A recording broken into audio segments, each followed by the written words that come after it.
大家好，我是小菜花，今天和大家分享猪肝没腥味又嫩又好吃的做法。现在来看看怎么做吧。猪肝适量，冲洗干净，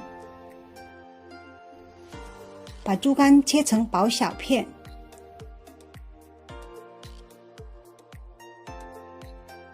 猪肝切好后，把切好的猪肝放到一个大点的碗里，接着准备一些啤酒，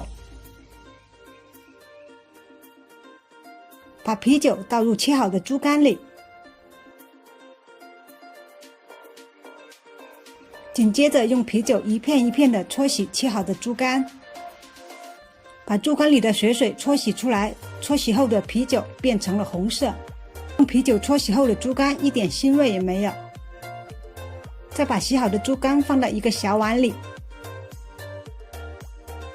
接着在猪肝里放进一勺生抽、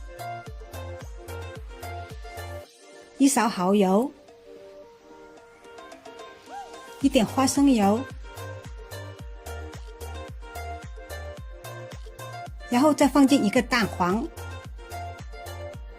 一点淀粉，先把蛋黄打散，再把它们搅拌均匀。搅拌均匀后，放一边腌制10分钟。准备2根蒜苗，把蒜苗切成段。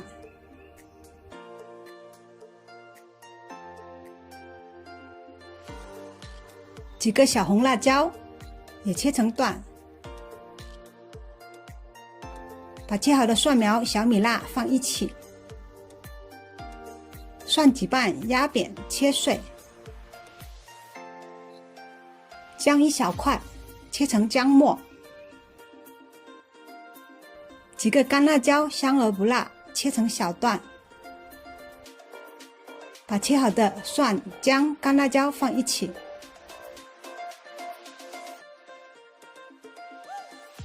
热锅下油，把蒜姜、干辣椒放进来，煸炒出香味。炒出香味后，放进1勺豆瓣酱。把豆瓣酱炒出红油，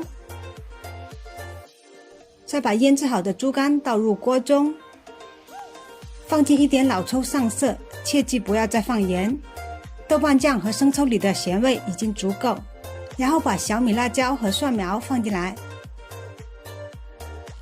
大火不停爆炒几分钟，爆炒至猪肝断生就可以出锅了。这样做出来的猪肝没一点腥味，又香嫩好吃，快来试试吧。